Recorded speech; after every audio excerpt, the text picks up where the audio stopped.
Hey everybody, how you doing today? Everything okay?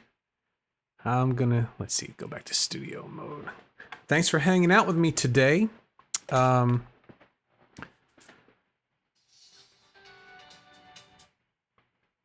gonna decline that, turn my volume down on my ringer. Hope everybody's doing good. The live stream, we're gonna start up the podcast in a few minutes. I'm Lee, and we do this every Monday, live streaming, trying to get everything working correctly. It's been the tech week to end it all. And today, the issue has been the fan on my laptop. I don't know if you can hear it. Let's see if you can hear it. No, I think it might cut it out. Well, I've got my laptop decided to turn the fan on wide open. For no reason. I restarted a couple times. We're just going to deal with it. We're just going to go forward. So today we are going to talk about playing fills in between chords. And this is something that over the weekend, a lot of the community got together, like we always do at 4 o'clock on the weekends. And actually yesterday we had a vote. And the vote was playing fills in between chords and what that means. So today I'm going to show you those things, show you how to play riffs and melodies and all of those things that lead from one chord to the next. Couple things before we get started. I'm going to check the chat. How we do this is everything's split into 3 parts. So once I get to the third part, after each part, I stop and say hi to everybody, see if there's how everybody's doing in the chat. We've got Evan's here. Hi, Evan. We have Kevin as well. Chris is here. Good to see you, Chris. Dino. Hey, Dino. And let's see, Kenny. Kenny's here. Good to see you, Kenny. So very happy to have everybody with us today. And for those of you who are not in the chat and who are just watching, thank you for hanging out with me today. I was hoping by now that fan would slow down. It doesn't look like it's going to do it. So we're just going to go ahead and get started. We're going to go ahead and get started. Let me turn that down. Bring tone off. Okay. Okay, so I hope you all can hear me.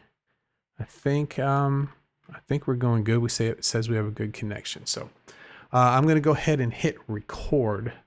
That's the thing I did last week that I had to redo. So I'm going to hit record on the board and start recording the video. Hope the computer holds up. Everybody cross your fingers. Okay, so let's get my notes together here. So happy to see everybody.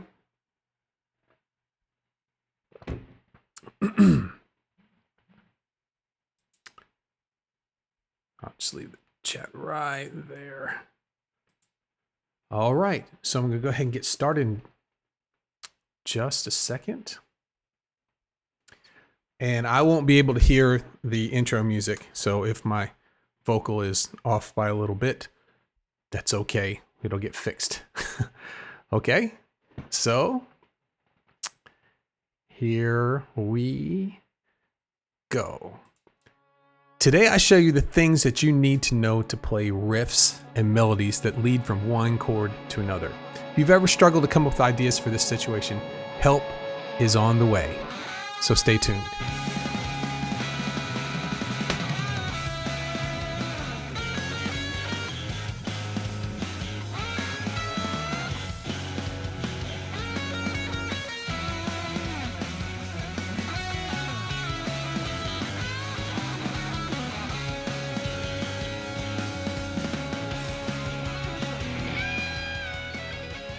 Hello and welcome, friends, to episode 120 of the Play Guitar Podcast. I'm Lee, and this is the podcast that's determined to make you a better guitar player. No matter if you're just starting, if you've been playing for years, this is the show that will help you become the guitarist you've always wanted to be.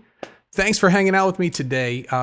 This week, we spent some time hanging out over the weekend live streaming on YouTube, and we had a community decision this week. I put it to a vote. We had a couple topics. People came up with some really wonderful topics, and this was the one that won out. This is being able to play some fills, some licks, some melodies in between chord. What you need to do to be able to make that happen. How do you start? How do you even go about it?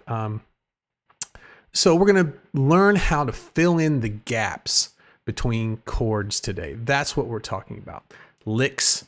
And we're going to also lead into new chords and outline the progression that we're playing over, even if we don't have any accompaniment. And that's the trick right there. Hearing those chords. This is a little different than a chord melody. We did a whole podcast on chord melodies, and that is playing the chord shapes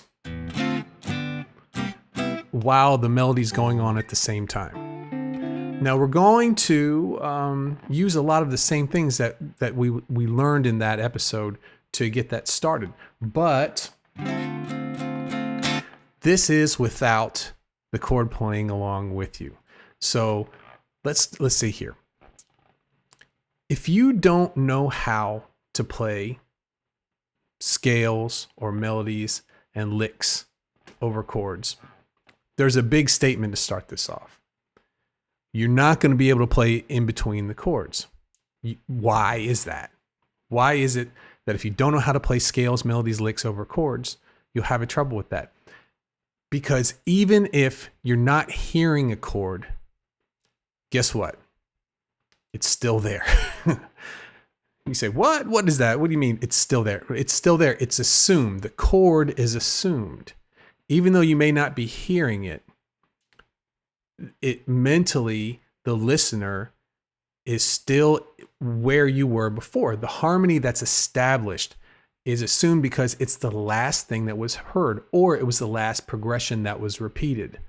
So even if it cuts off and there's nothing there with something else to replace it, you're still in that frame of mind. So until you establish something different, something with new chords or an implied chord with your melody, that is what you're working with. So the way you play fills isn't that different than how you play over a chord progression, just jamming. The purpose is different. And that's what we're going to get into today. So playing fills in between chords. Let's get to the main topic here. This is section number 1. What are the tools we need to play fills between chords? Well, playing okay, let's start again. What are the tools we need to play fills between chords? We have to know how chords and scales work together. And that takes us back to one of my favorite sayings early on in the podcast. What came first, the chicken or the egg? Answer that question. What came first? Well, there's no answer to that question. You can go either way. But in music, there is an answer. There is something that comes first, and that's the scale. The scale comes first. It's our bottom line. Everything else comes from that. Our chords come from the scales. So, and we've talked about that in several different places, and I've got a lot of founding members who are going through that exact thing, learning how the chords are built from the scales. And that relationship between scales and chords dictates a lot of the things that you can do. So you've got the chords that are coming from the scales, but you also have to be able to make the decision whether that's going to be the way you want to go. You can decide to match your scales to the chords or not. And especially when you move from one chord to the next, we're switching from a block, chord, to a line. A line flows more. You can go in and out of the tonality. You can add more tension or stay inside depending on the notes that you choose.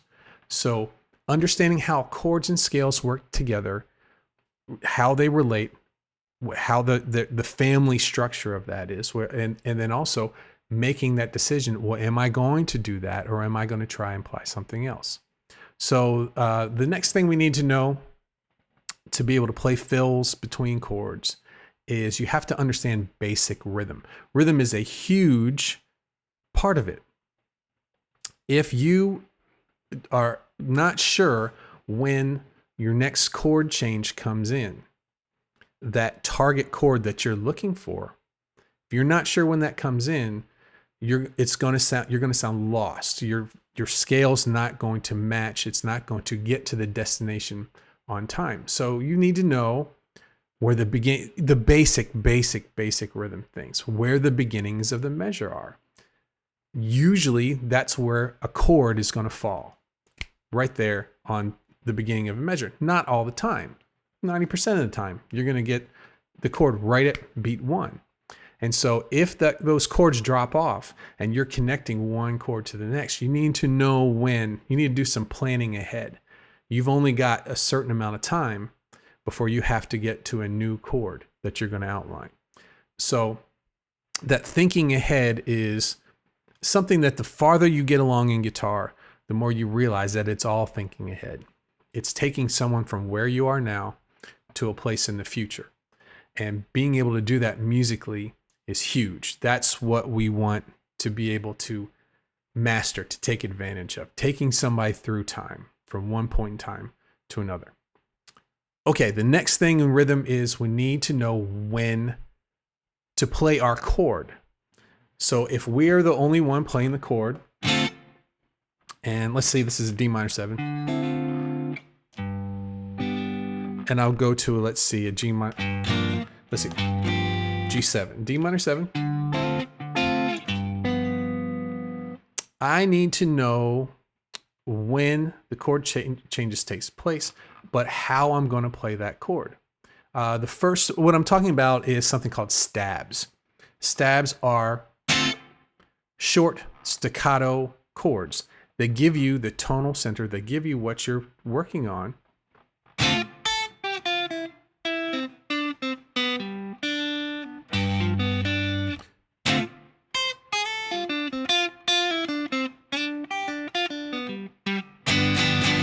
Think of it as a horn line. If you ever listen to a band has a horn line, you don't see the horn, the trumpet players and the trombone players just playing constantly all the time, like a bed of music, like a keyboard would have a huge long chord. They hit short stabs. They probably run out of breath at some point, right? So you hit that chord just like a horn player would, and then you have open space. So you've made the initial statement of what the harmony is, and then you have a line that you have to take through time to a new place. Okay? Now the easy way is if you're playing two chords that are in the same key, and we're going to get into diatonic things in just a second. You've got your scale, and taking that scale from one place to the other works sometimes and sometimes not. Sometimes it just sounds like you're running up and down a scale, and I think that's where people get the most frustrated with this. They have the hardest time making something that sounds like it's moving from one place to another. So one of the things that we need to learn about is how to outline chords. And that's one of the tricks to doing this effectively. How do you outline a chord with your lead line? Chords are blocky, right? Chords you strum. And then once you're done with that, you strum another one, you strum another one. Lead line's going to take us through the notes in those chords.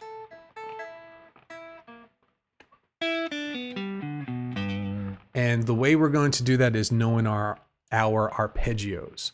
So having a really solid arpeggio knowledge of the chords and where they sit around the guitar is going to help you target some of these strong notes that's going to make a lead line that goes from one chord to the next really effective. So outlining the chord with your lead lines, knowing when the chord changes takes place. But let's demonstrate. Let's play a little blues right now. So I'm going to get my earbuds hanging up here.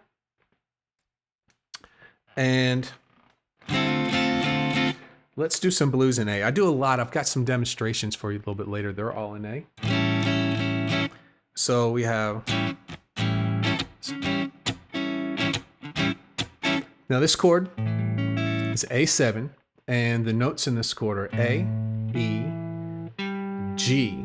That's the flat seventh of A7. A, E, G, C sharp, E, and A. Those are the notes we're at. Those are the notes we're starting with. And we can play whatever scale that we like that fits over this chord. That's the Mixolydian mode. It's basically a major scale with a flat seventh. And it doesn't sound real bluesy, but it targets the chord really nicely. But you could also play your minor pentatonic scale, and that's what I'm going to do here. This is very similar to something that we're going to be doing a little bit later. And if I know that I'm on an A7th chord, and I can play my licks, my A licks, but I want them to take us in time from the A7 to the next chord. And our next chord is going to be, I'm going to play a D9 chord.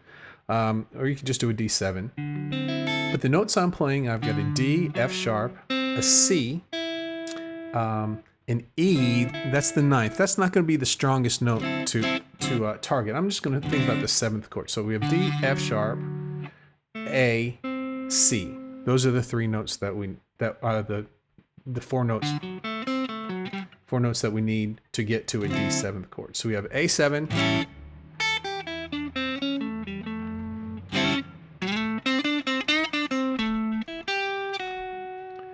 now what I did was I knew that this F sharp was one of the notes I needed in a D7th chord.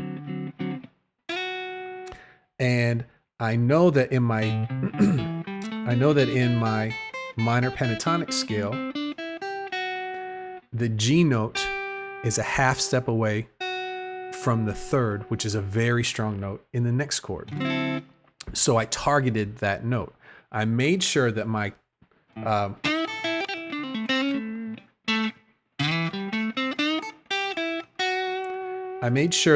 the note right before that D chord was going to come in, I was very close to the third of the D7th chord, which is F sharp.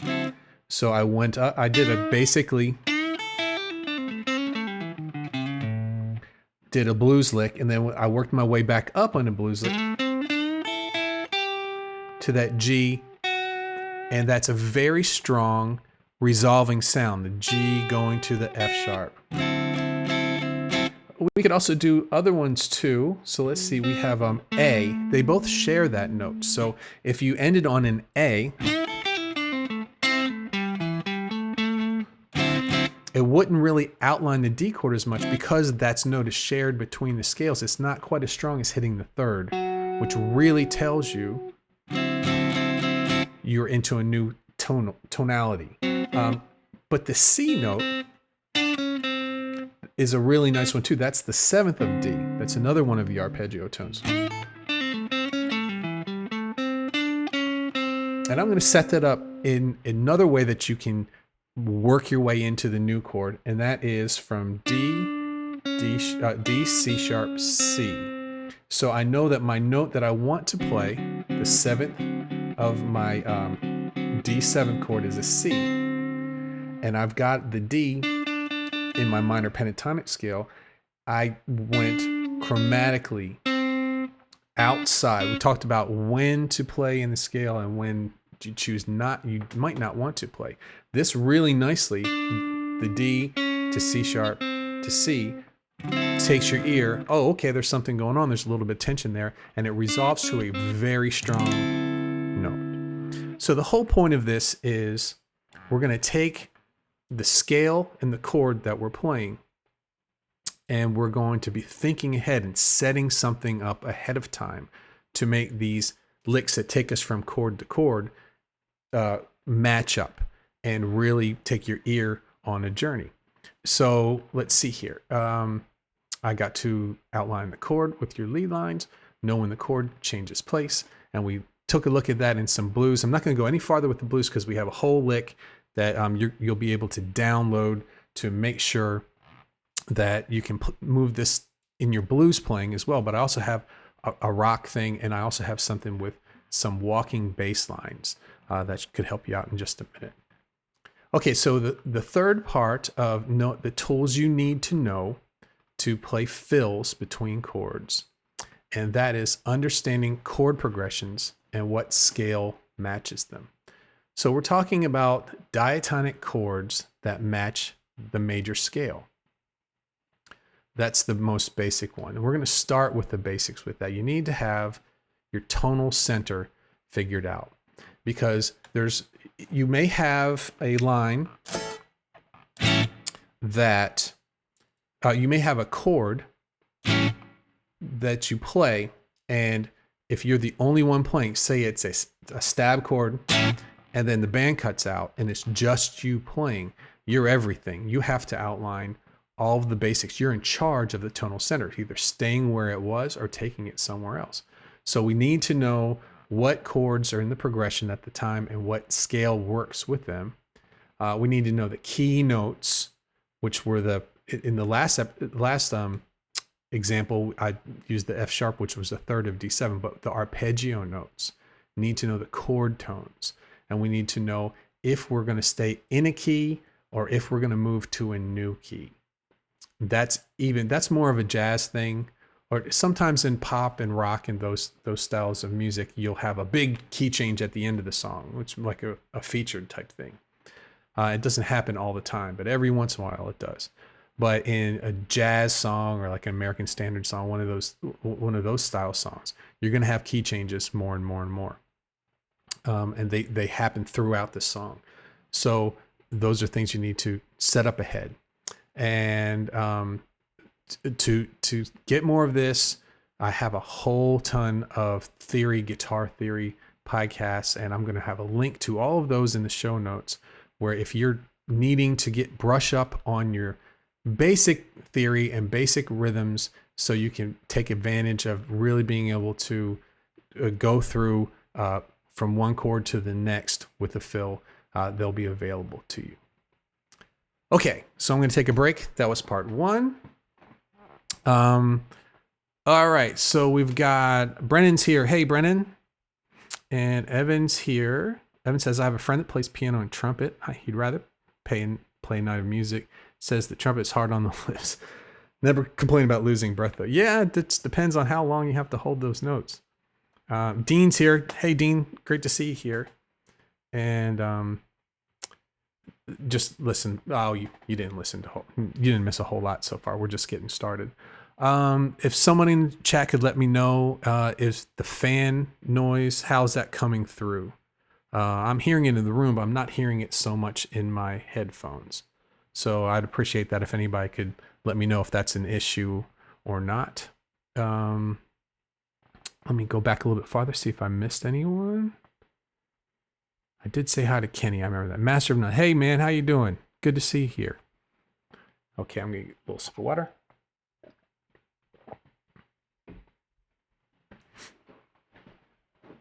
Okay, so let's move on. Hey, by the way, if you guys could... Evan says, not hearing the fan. Awesome. And Matt says, this is so timely. I just started working on this in my practice. Great. Great. Yeah, we're setting this up. So the first part is all about the things that you need to know. And if take a honest evaluation of yourself, if you think that you're unsure of what scales to play with the chords. Delmar says, not an issue. Awesome. Dean says, not hearing a fan. No fan noise here. So I'm just hearing it in the room. It's pretty loud in the room. Maybe there's a noise gate in my processor that's taking care of that. So perfect. Thank you guys so much. I appreciate that. Calms me down a little bit. So I'm trying to play and I'm hearing, trying to podcast. I'm hearing that. Perfect. Wonderful. That's great. I don't have to worry about that now. Yeah. So taking an evaluation of where you are in your playing and making sure that when you've got all of your skills filled, you make sure that your foundations are pretty solid, because when you are in charge of everything, basically in situations where it's a stop in the music and you're the only one playing and you're moving from one chord to the next, you're in charge, you know, and that you're holding the whole song together. But in a place where if the band's just playing and you hit a chord and you just want to link that chord to the next, you have the issues of dealing with the chord movement at the time and how you go about that. So, and I'll demonstrate that too as we get into the third section. The second section is the different styles or situations you would play fills between chords. And we're going to talk about that in just a second. Okay. Let's move on to part 2. Different styles or different situations that you would play fills between chords. Comping. And that's a word that came up yesterday when we were in our community chat. Comping chords, hitting chords, stabs. A lot of people like to call them that. Quickly hitting a chord right where the change takes place. Like we talked, like the chord line. So for those, you're establishing where you're going. We use the example of D minor 7 to G7, and you have some time to get there. So in D minor 7 to G7, that's in the key of C major. So the first thing you would do is you could walk down your major scale.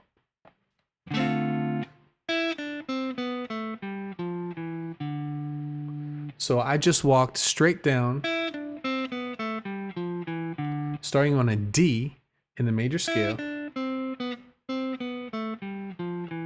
and I ended on a D right where the G comes in. And that D is also part of the G dominant chord there. So I'm linking those notes just like we talked about in the last section.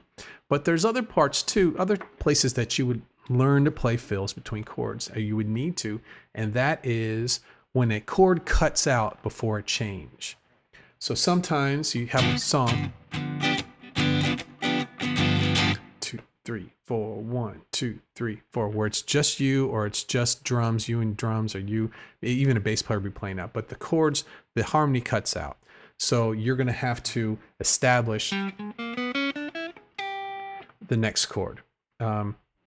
Using arpeggio notes, as we talked about before, but also stating the harmony, going through the chord tones and using the scale that's appropriate. We're talking about major scale. If in a rock setting, you have a lot of minor scale. So say, let's go to A. You've got an A chord. I've got an A power chord to a C, to a G, back to A. And if I was trying to connect those chords, I'm going to use the natural minor scale first. So this is just off the cuff. Let me try that. Let's see, let's get a loop going.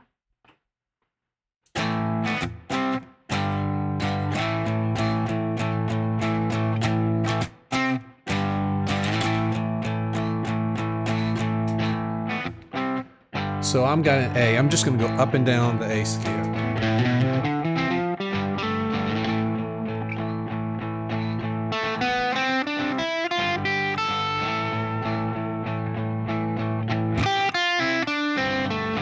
So right there first, I'm just establishing the harmony. I'm just going up and down the scale that I know works for both of those chords. In minor, we have the C chord is built off of the minor third, and the G chord is built off the flat seventh. Both are in the natural minor scale.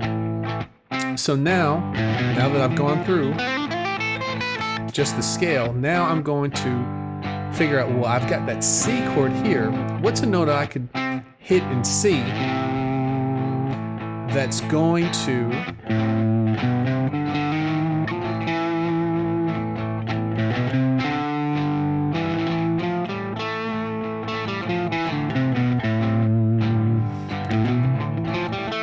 the C chord is going to be a major chord in C major and A minor. Hold on a second. C major and A minor share the same notes. They're related keys. So relative A minor is a relative minor of C major. So I could go to the third of C when it hits this C power chord. Even though it's not playing a full C major, I know in minor, all I have to do is go every other note. That those are the three notes that I need when I'm over the C chord. So we have C, E, and G. All right.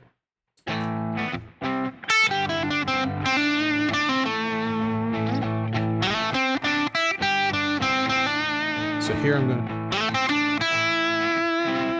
when I hold on that E note over the C, it outlines the chord progression.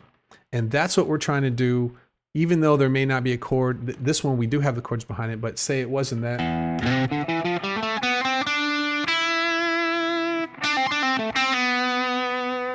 So if you can hear the chords going by, here's A, and then I hit the C chord. I'm hitting one of the arpeggio notes. And now I know I have a G chord coming up, and that's gonna, the third note of G is B. So just by outlining, and when I mean outlining, by resting on those notes, let them be featured more than the other notes.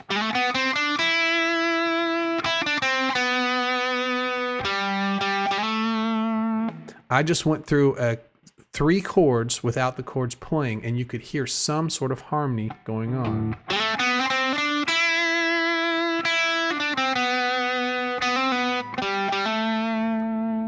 So having heard that before, having the harmony established of hearing those chords before, when now that they're not playing, but I'm playing the scale, I can hear that it's matching those things. It's all about matching the chords that are going along. The biggest problem people have when they're trying to play fills between the chords is they just play the scales up and down the scales without thinking about the harmony of the song. So that's the next step that we're trying to get everybody to do, is to start thinking about the chords, the notes in the chords. They're going to tell you what notes of the scales that you can play to perfectly fit those chords and bring that into the next chord. So number one, we generally hit the quick head of the chord. And then we were talked about cutting out, where the chords cut out and you have to anticipate the next chord. And that's with arpeggio notes. Everything that we've been doing is arranging our scales around arpeggio notes, stating the harmony. Now, when you don't have a background, you could imply the harmony, and that's what I was doing in the last thing, where I was playing chord notes in my line, implying that those chords are back behind there, even though you're not hearing them at the time. And the last thing that you can do with these different styles for comping and stabs is you can add tension. You can decide to go away from that using things like diminished chords and half step, whole step type things. We're not going to get into that, but you can add tension and release as well. But let's talk about a different style of music where you would find some place to do fills between the chords. And that's kind of like a Hendrix style. This is a very popular rock style where you have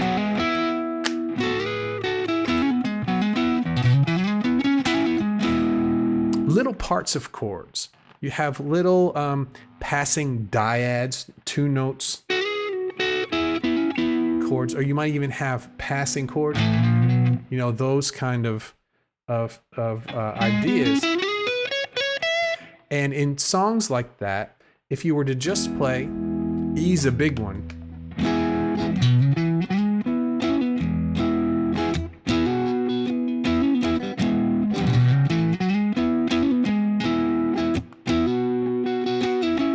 I just made that up over E, and it's over the E major pentatonic. If we were just to play the basic block sound of that little snippet that I just played, it would just be E.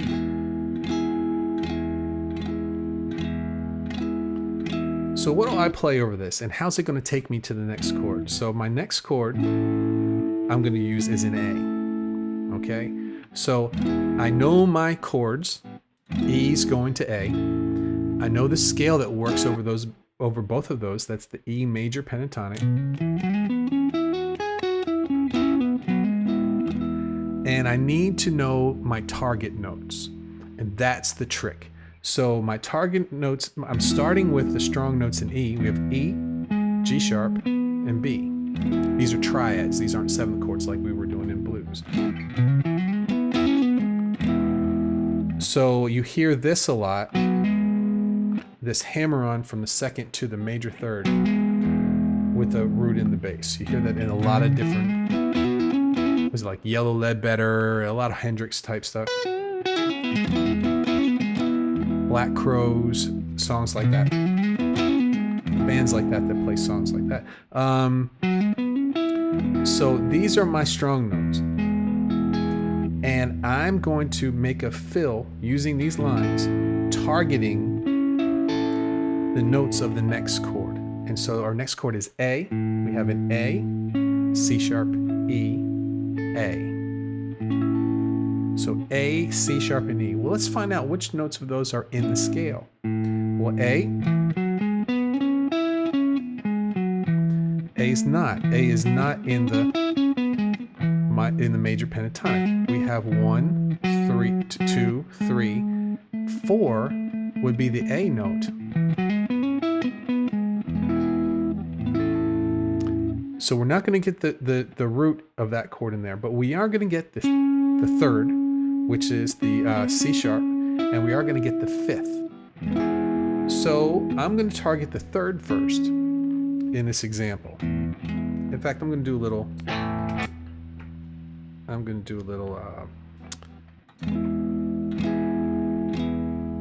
to A.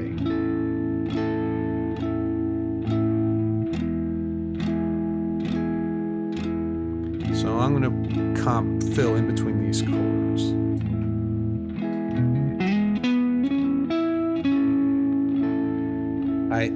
I just went up the scale and came back down to the C sharp, which is the third of A, a strong note. Went past it and came back. Set that note up. Thought ahead. Now let's do it for the fifth of the chord that we're trying to get to, the A chord. That's an E. That's nice.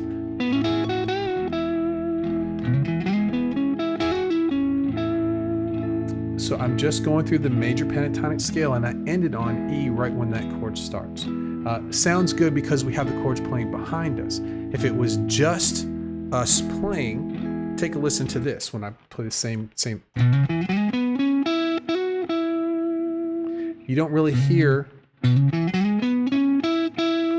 the changing of the chord because it's an E. It's the same as the root of the first chord. So it's not a whole lot of difference. But that C sharp worked really well. Targeting the thirds is always a great way to take yourself from one chord to the next. Now, what we're going to do is the last part we talked about making that decision when to go outside of the scale if it suits your purposes. For this one, the major pentatonic doesn't have an A in it, which is going to be the strongest note when you're going to an A chord. Okay? So what I'm going to do is I'm going to add that A note into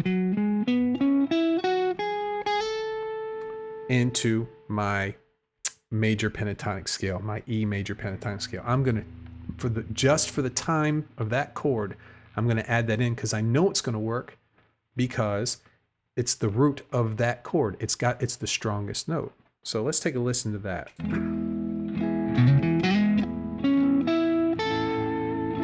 Really nice.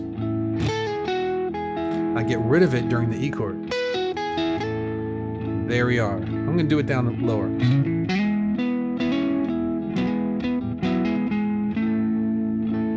You hear how it perfectly sets up that next chord coming in.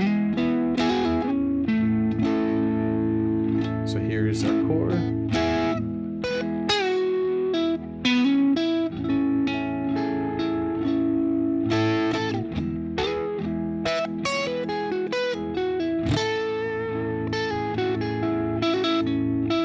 Now I'm going to take these chords away and I'm going to do the same thing. And tell me if you can hear the chord changes.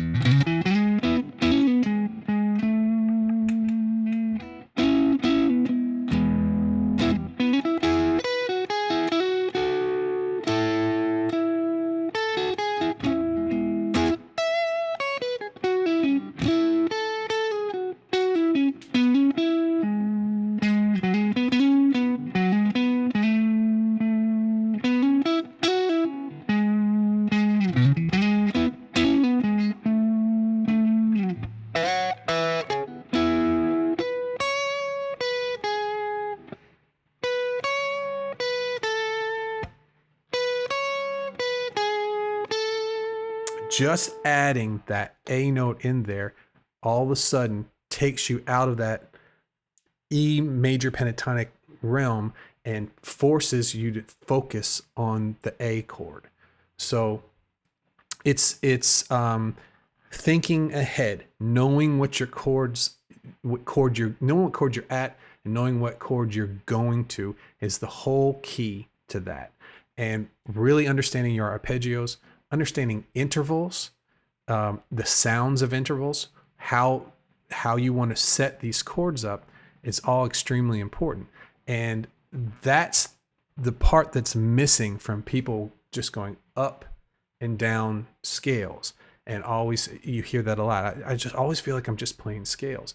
The minute you start targeting the chord tones, you go from scales to melody, which is really nice. Okay, so let's talk about one more style or situation that you'd play fills when you go between chords. And so what I thought of right away, I've got a few students who are doing some more folky or bluegrassy kind of songs that usually you would hear a bass line walking up. And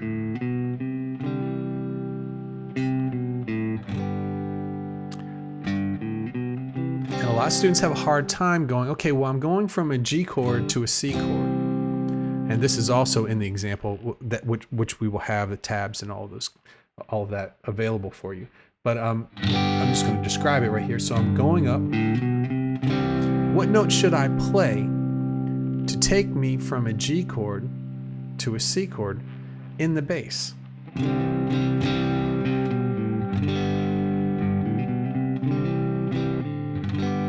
Well, the first step is know your key. So I'm in the key of G. How do I know that? Because when I play the G chord, it sounds final. That's the resting chord. That's the chord where you can play the song, stop it, and it feels finished. You feel satisfied. You don't think about it a couple hours later going, man, that song never finished. You know, if we did this. No, if I went to and just stopped right there on that A minor, how do you feel right now? Unsettled, right? It doesn't feel finished. I'll do it again.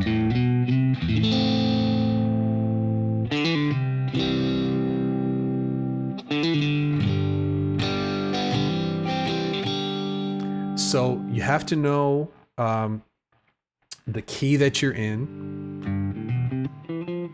You have to know the scale that works for that key. So this is easy. This is going to be G major. So we have whole, whole, half, whole, whole, whole, half. You guys have heard it a million times, but it's that important. So going from G to G. Now I know that if I build my chords from this scale, so we have a G chord, the diatonic chords in G, A minor, B minor, C major, D major, E minor, F sharp diminished, and back to G. I know if I use any of those chords, because they were built from the scale, they're going to work over with the G major scale playing over them. All of them will work. They'll work together, and you can use your scale to make melodies over top of those chords in any way.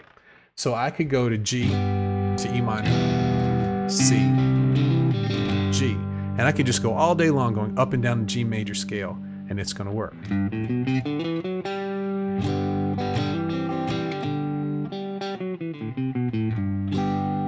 But what we're going to do is we're going to take that knowledge and we're going to apply it to strongly moving from one chord to the next. So the basic example is the G going to C. So luckily we have a nice, at the third fret, a nice low G note, and we can take 1, 2, 3, 4. On the fourth note of the scale, that's going to be the tonic note of our next chord. You can walk it back.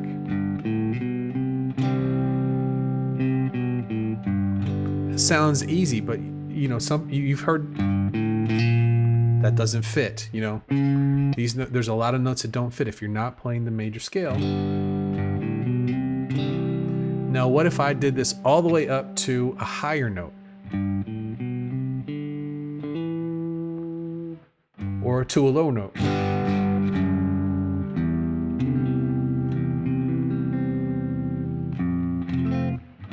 So the chord is C. We have the notes C, E, and G. Those are the notes that we have to end on when it's time to establish that new key. So I did C. Let's do a loop here.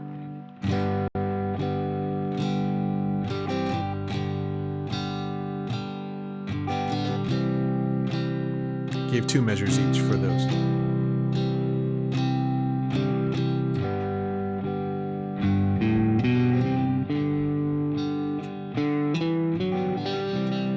So the first one I did the root, so that I went all the way up to a G. Now I'm gonna go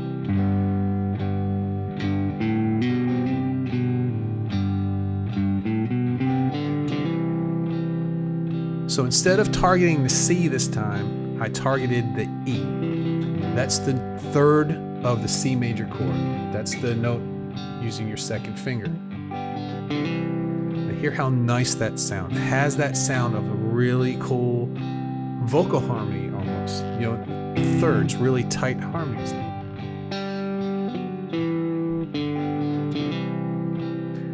Now when I go back, when I went back to the G chord, instead of going to the root this time, I did the same thing. I went to the third.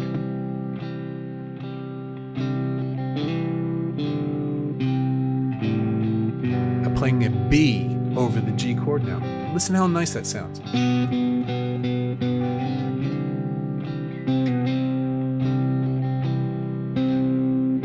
And what's really neat about this too, as you start to play the chords, here's your C. All you have to do is go back 1/2 step from the C to target the G chord, because that B is right next to the C.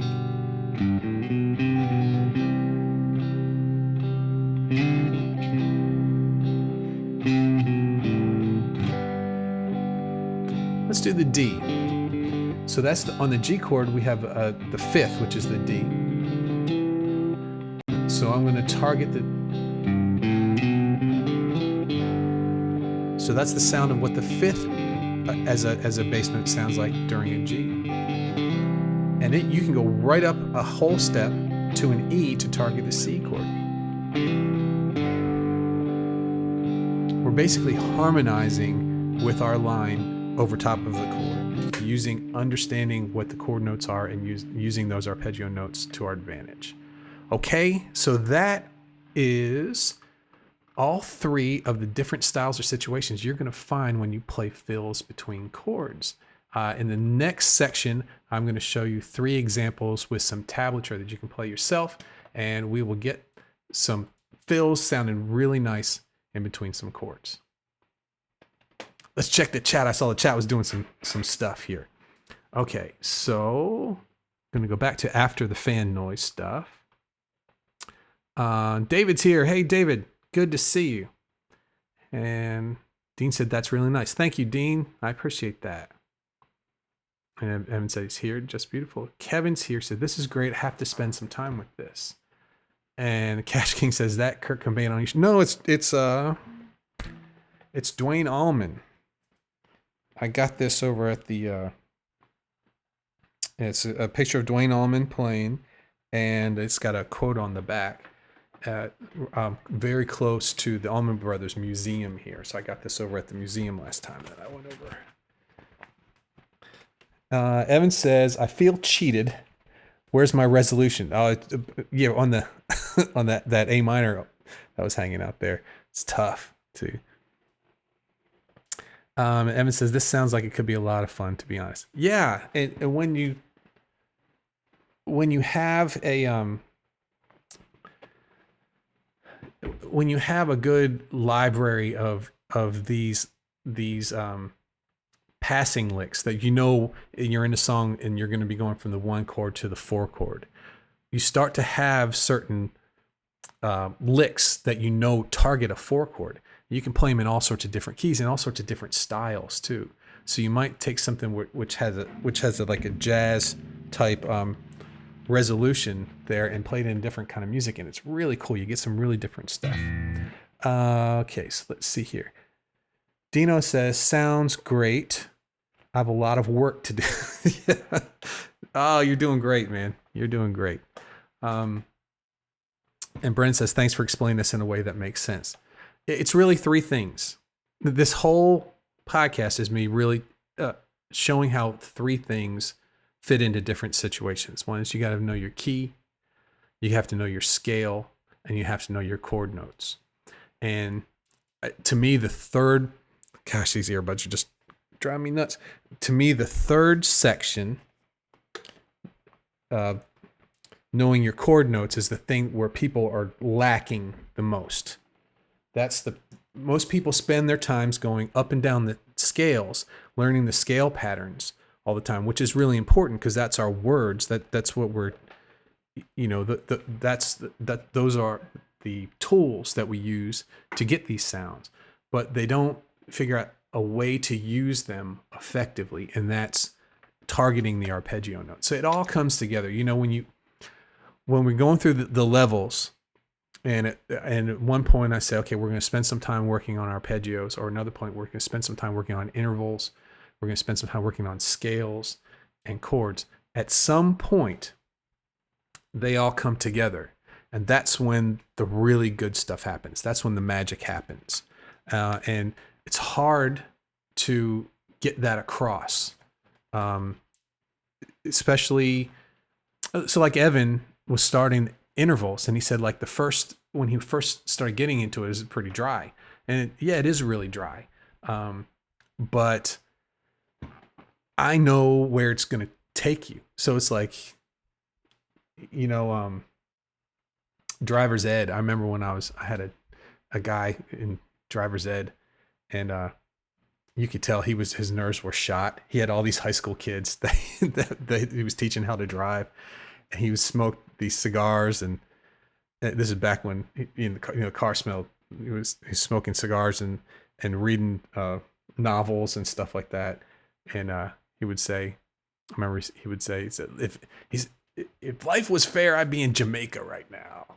He would say that over and over and over and over again. I guess he had so many whiny kids who were wanting to drive and hadn't figured it out yet. So, but you got to have the basics. You got to know where they're going. It's really powerful stuff, and it's really dry in the beginning, just like driver's ed. You have to learn, okay, I have to press the gas now. I have to, if you're learning manual, using the clutch, all those kind of things. But once you get them all together and you're driving, and then all of a sudden you realize, hey man, I can go anywhere, fill the tank of the gas up, and I'm hitting the road. You're not thinking about using your turn signal. Everything's together, and that's the way it is with these things. They're a little dry when you first learn them, but the payoff is enormous. So, okay. So let's get to the fun part. I'm going to do I worked out 3 tabs for everybody. And if you're on my list, you'll get those in your mail with the weekly letter just that says the podcast is out.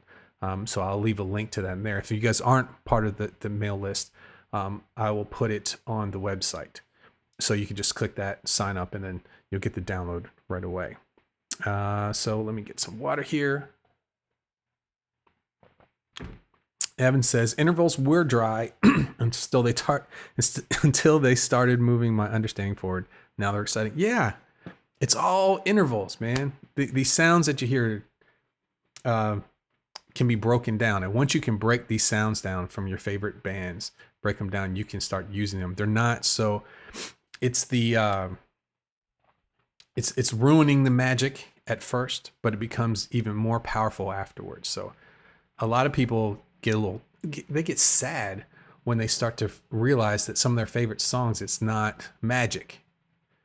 You know, there's a reason everything sounds that way, and it makes sense. And it kind of ruins the mystery at first. But then when you can take those sounds and make them your own and do things with them, to me, it's you know, plus 100 at that point. So, okay, so let's go ahead. I'm going to, let me get my other screen up here. I'm going to, let's see here. I'll start on this screen and move. There's the first tab right there. And I want that big so I can see it. Let me price it.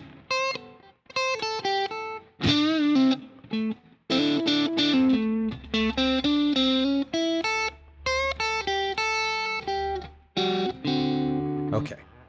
All right. I'm going to go back one and we'll start up section 3.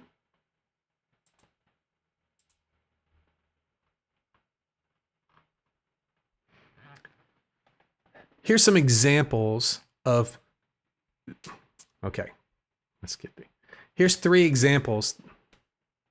How am I going to start this off? Let's see here. Let me look at the beginning. So we've learned in the past 2 sections, the things you need to know to be able to play fills in between chords. And then in the second section, we talked about the different circumstances that you would have to do that and what you'd be up against. And so now we're just going to give you some examples of this and something that you can try on your own. I've got 3 different licks. The first one is a blues in A, and we use stabs. We use where you hit the chord and then you continue with your line and hopefully outlining some of the chord structure as you're going through. Then we have a rock setting. It's not a heavy rock setting, like more of a rock song where you would use full chords. It's not a power chord type thing. But we're going to know our key in that, and we're going to talk in the third one. I have one where you show a walking bass line, how to go from one chord to the next. In the low register, something that moves the chords forward. So I took those 3 different places where you would find these and made examples of each. And let's go ahead and take a look at the first one. So here is the first one. This is the blues in A that we were starting before. We start off with a stab right away on the quarter note. Bam. And that is an A7, just your basic A7 chord, the one that looks like an E7 at the 5th fret. And if you take a look at that measure, we have 3 quarter notes, the first one being the chord, and then we have 2 more quarter notes after that, and then 2/8. Extremely simple, nothing fancy. There's the first measure, okay? So I'm going to need to know a few things. What's my key? Well, my key's in A7. It's a blues that starts with A, so I know that's my resting chord. That's where I have to get back to. I know that I'm going to be getting to a new chord. So at the end, the chord we're going to try and get to is the D7. So by the last measure, we want to hit a D7 chord right there. Well, what notes are in a D7 chord? We have D, F sharp, A, and C. So one of those notes we're going to want to target. We're going to lead to that note when the chord happens. Okay, so let's take our time going through this. We have the chord, then we have 8th, which is the high note on pattern 1 of the minor pentatonic.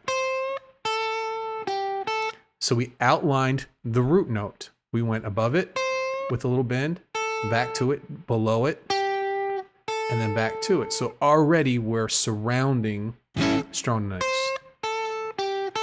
Next, we're going to do a little bluesy kind of fill, since we have a few measures before we have to move.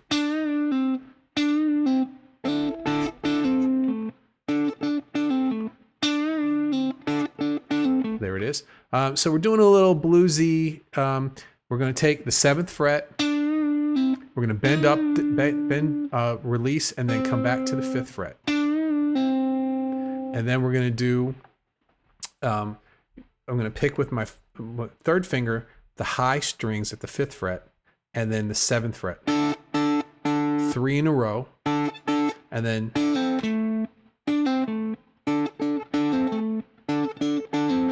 7, 5, 7, 7, 5 on the G string, and then ending on the 7th on the D string. So we have it all together so far.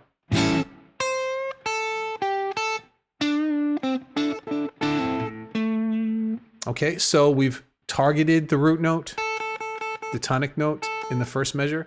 We targeted it again, just an octave down in the second measure. So we have, now we have a rest. So we're going up the minor pentatonic scale.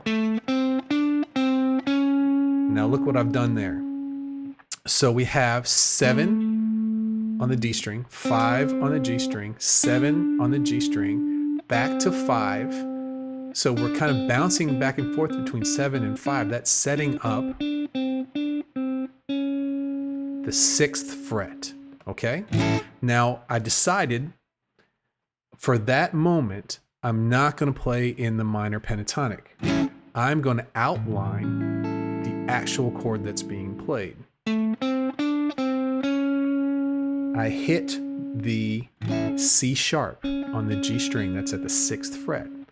So I was above it at the 7th fret, which is the D, that's in the minor pentatonic. Behind it, that's the C, which is in the minor pentatonic.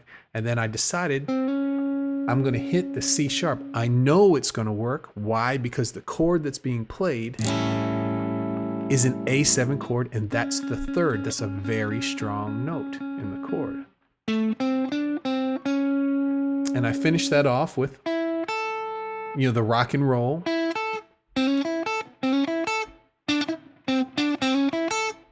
The 5 and then the 5, the 2 5th frets in the A minor pentatonic, right there with the first finger.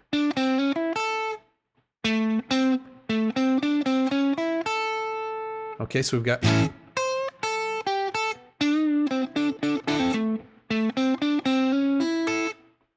so far so good. We've outlined the tonal center in the first 2 measures, and then we outlined the 3rd of this chord in the 3rd measure. Let's look at the 4th measure. There's a rest, and then so we have 8, which is the high note of the minor pentatonic, pattern 1. 5 is the tonic. 8 is on the B string is the G, which is the flat 7. Back up to the tonic, and then we hit the final chord. And so we have a 0 on the D string, a 5 on the G string, and a 7, which is not in the minor pentatonic scale. This is not even a full D7 chord. It's just some notes from it. We have the 3rd, which is the F sharp, which is the 7th fret. And then we have the flat 7th, which is the C note, which is on the 5th fret of the G string. And then the open D, which is the root of that chord. So we're implying a full D7th chord, even though we're not playing all of the notes in it.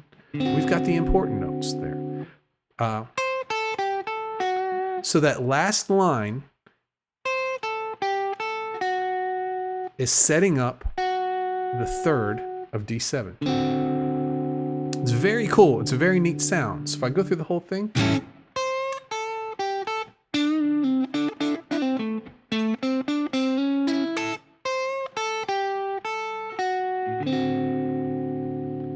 We went right into that strong 3rd there on the D7th chord. So that's a neat little blues lick, and it's doing a lot of things in the space of 5 measures there. So that's our blues one. Let's take a look at what do we got next. This is something that you find more in a rock setting, like classic rock.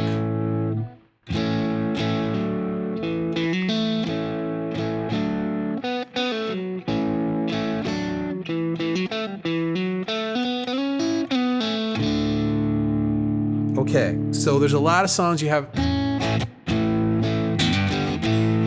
a vamp of an A chord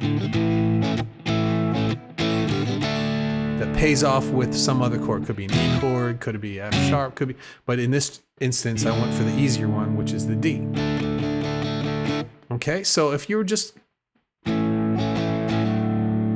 There's nothing wrong with this. This is the basic chord structure.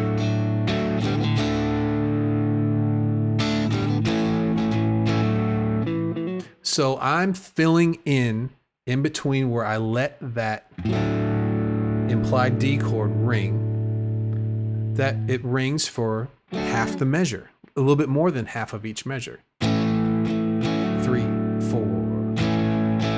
3, 4, 4. Then we move to a solid D chord at the end of that. Well, all of that time, depending on the song, if it's got a lot of space there, it may call for some fills to fill everything up, for lack of a better word. So if we look at the first one, I know I'm in the key of A. It goes A to a D. So that's the first thing I need to know, what key I'm in. Right? I need to know what chords I'm playing and what scale works over those. So A to D, this is a rock song, so the major pentatonic is going to work for this.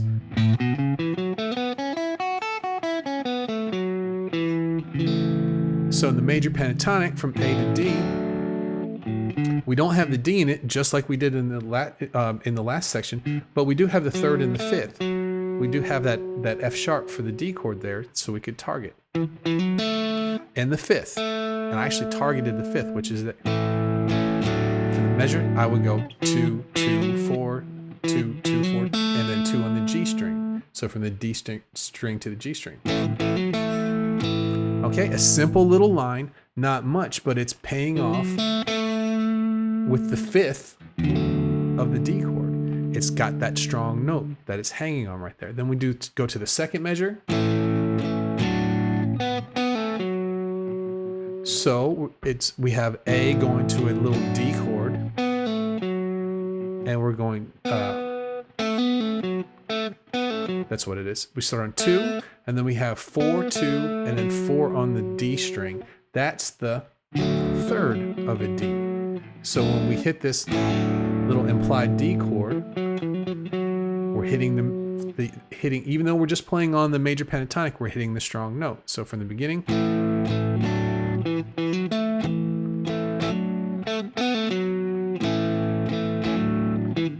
and that's the third measure is basically a repeat of the first, but it sets up the last measure. Okay, so this is where we're adding a fill that's taking us from the common part, which is the A to D, A to D, to a D chord. 2, 4 on the D string. That's E, F sharp, and then we end up with an A, second fret. Now we're going to use our third finger on the fourth fret and slide it up to the 6th fret.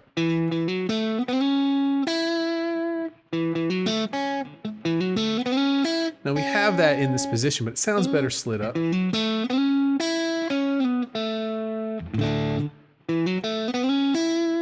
So we're targeting chord notes. What does this look like? An A chord. So when we're in the major pentatonic, we slide up to the 5th position, and we outline with 2 notes the A major chord. So we're still in A major. We haven't made it. Now we're going back to, when we slide back, we go from the outlining the A chord, we go back to a B, A, F sharp. F sharp being the third of D, and that's the chord that we're looking for. Okay, it's very simple when you know what notes are in each chord. And if you know the scale has those notes, the problem people have is when they rest on a note. So if I had, let's see here.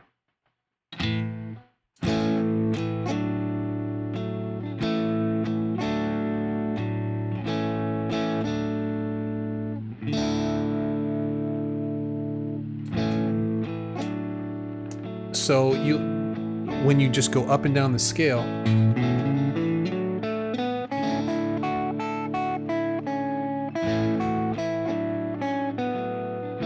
so So here, this is a B note.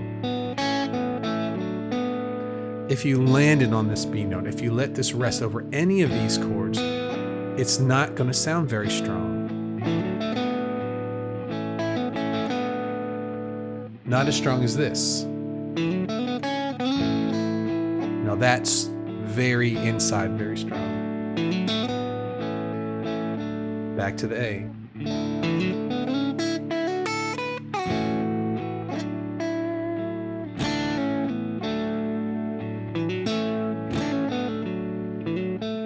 Now in this one as well, you can add the D note in, going from C sharp to D, especially because we're going from the 1 to the 4 chord. So you even outline that chord even more. Okay, let's take a look at our third example. And this is in the key of G.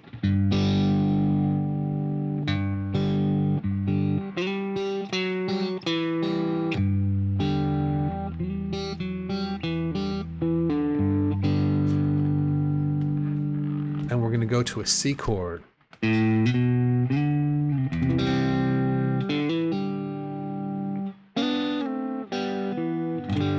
So these kind of songs, strummy kind of songs where you want to fill up space and you want to move from one chord to the next. So we have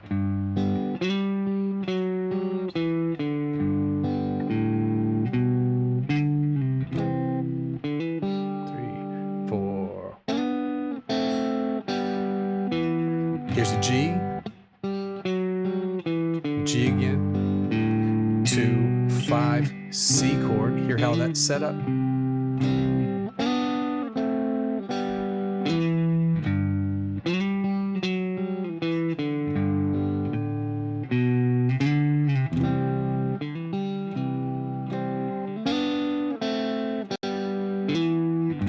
Okay, so let's pick this one apart. So we start off with a G note. We're kind of splitting apart a G chord, and then we pull the middle strings, the D, G, and B string, open. That gives us our G chord, just broken apart. So we have bass line and then chord. Now I'm going to use the scale with a pedal tone.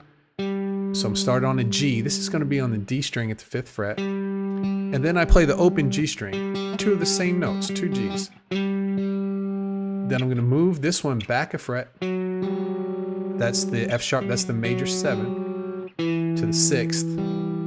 And then the open D string. So we're just going down the G major scale with a pedal, a high pedal tone with the open G string. So far we know we're in the key of G. And we know what scale we're going to use. We're going to use the major scale, G major scale. And we need to know the notes in the chords. So the 2 chords we're going to have in this is G and C. So in a G chord, we have a G, a B, and a D. That's our main tonal cluster. And then we move to our C chord. We have a C, E, and a G. So those are the notes we want to get to. C and E are going to be the ones that really set this apart from the G chord. So let's take a look what we do. Okay, so that's just basically staying in G. Then we have another G chord where we pull that. Now we're moving. Now we're going somewhere. We have an A to a B, so that's open A string to the 2nd fret. Now we could have gone straight to the C note, which is the root of our next chord. That would have been fine. It's pretty common though. You hear that, right? You hear that in a lot of bouncy C styles. To stay away from that, I went past it and then came back. So we have open 2nd fret. I slid up to 5. So I'm surrounding the C note when I get to C major. Okay, my target is always that C note. How can I get there in an interesting way?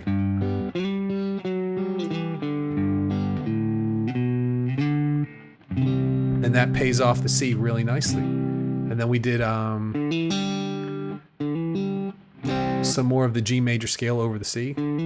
So that's open D to 2nd fret to open G. And now I need to go back to the C chord. I'm to the G chord. I'm playing over C.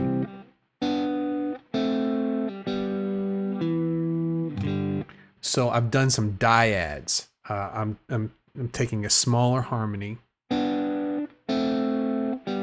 So in the key of G, we have here's a B. This is actually from the arpeggio, the G major arpeggio. So I'm setting that G up ahead of time. Even though I'm playing over C, I'm playing some G arpeggio notes that are leading my ear back to the G. And then I play the C and A.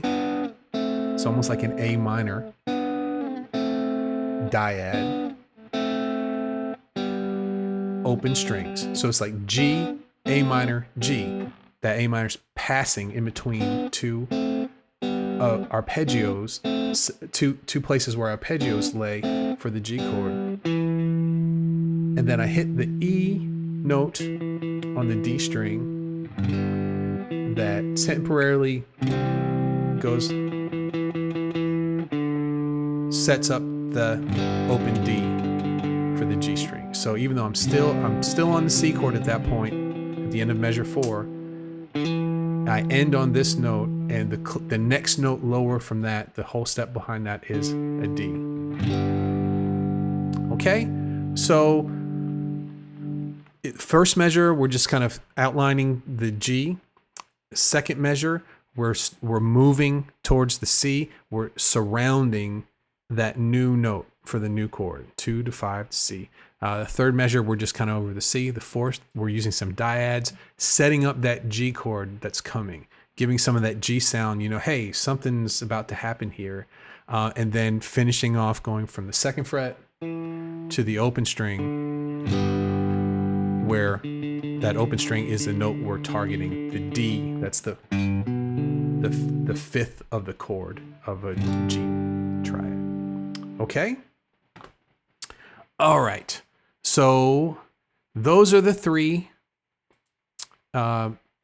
examples that I have for you. And I'm going to go back here for just a second. Those are the 3 examples I have for you. And I know I'm seeing David here says this is a bit over my head, but constant exposure will help open it up. I understand that. So that's why I have the tabs there for you. So one thing you might want to do is get the tabs and play through them and try to hear the notes that you're playing are moving towards a chord. They're not just going up and down a scale. There's a destination that they're trying to get through. So that's going to do it for this today. We've gone through our 3 different sections and ended up with some examples. I have these examples for you. If you can go to playguitaracademy.com/fills, FILLS, and you can sign up to download this PDF. If you're a member of my email list, they will be sent to you probably Wednesday, I'm pretty sure, and you won't have to worry about re-signing up or any of those things. They're just available for you already. Okay, so I'm going to go ahead and call it. I'm going to say that's a wrap. Thank you for joining me today for the Play Guitar Podcast.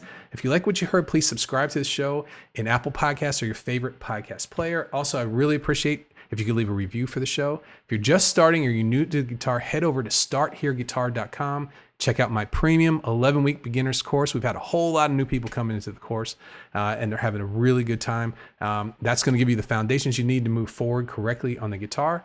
Follow me on all of my different social media pages. Links to them are at playguitaracademy.com. Thanks again, and I'll see you on the next episode.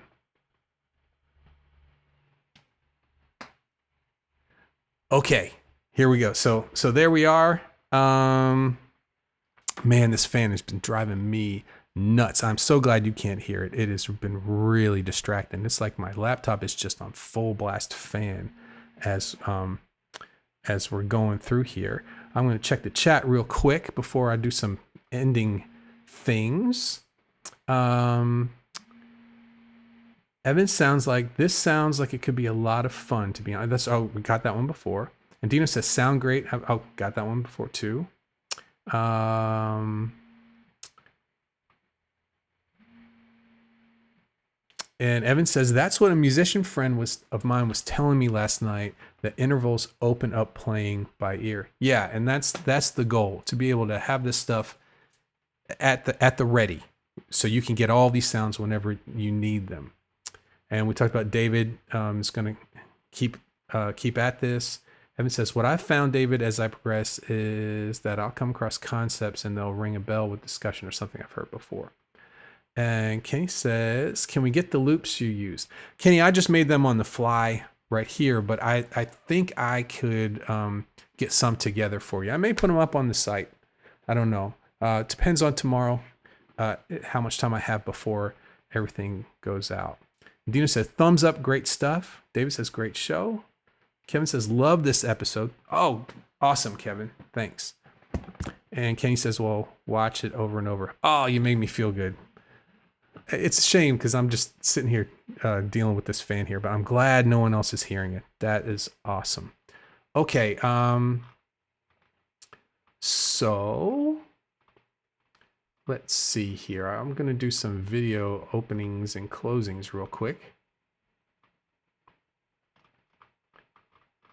So basically I'm going to say, hey there, I'm Lee from PlayGuitarAcademy.com. I help frustrated guitar players get back to getting better at the guitar, and then I'll just announce each section. Need a little water before I do that. Let's get the main topic here. Hey there, I'm Lee from Play Guitar Academy. I help frustrated guitar players get back to getting better at the guitar. Today we're talking about the tools that you need to play fills between chords. What do you think? Okay. All right, how about number 2? Hey there, I'm Lee from Play Guitar Academy. I help frustrated guitar players get back to getting better at the guitar. Today I'm talking about the different styles or situations you'll find when you need to be able to play fills between chords. I could do that one better, I think. Hey there, I'm Lee from Play Guitar Academy. I help frustrated guitar players get back to getting better at the guitar. Today we're going to talk about the different situations that you'll find yourself in where you need to be able to play fills in between chords.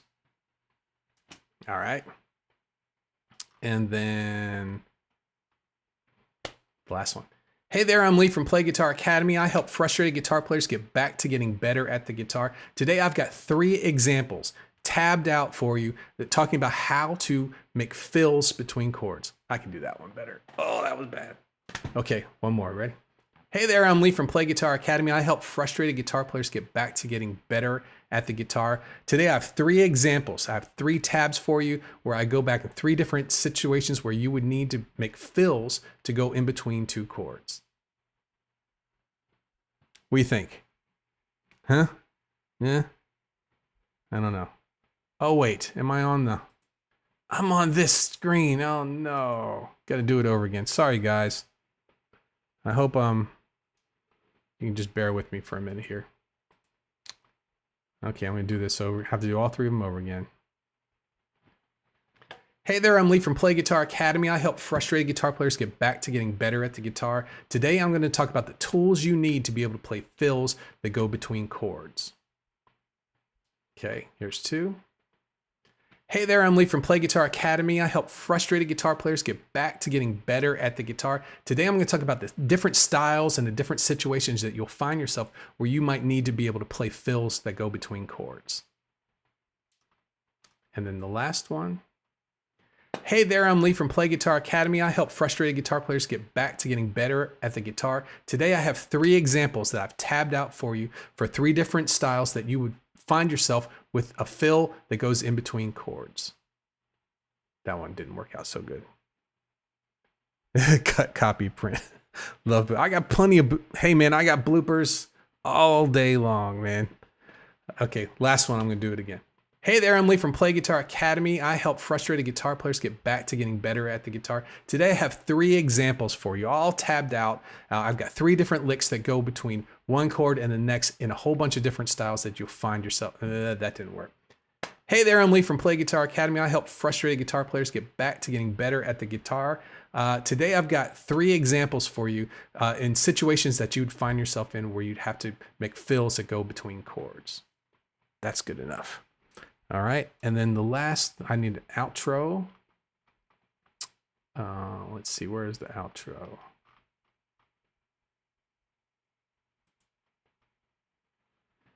So let's see here, lead magnet, leave a comment. Thanks for watching my videos. Thanks so much for watching my videos. I'm so happy you were here. Let's see here, that didn't work. Leave a comment. Thanks for watching the videos. Make sure you check out the other videos in the series and see you soon. Hey there, thanks so much for watching my videos. I hope you got a lot of... It's been a long day. Hey there, thanks a lot for watching my videos. I hope you got a lot out of it. Hope you learned a whole bunch about connecting chords with your lead lines. I have a free gift for you, and that's over at playguitaracademy.com/fills. And that's basically the tabs for all the 3 examples that I had for you this week. Thanks so much again. Please like and subscribe, and check out the other videos in this series. Whether that one was good enough, it's going to have to be good enough. I think I'm done right there. Okay. All right. Let's see you guys. Brennan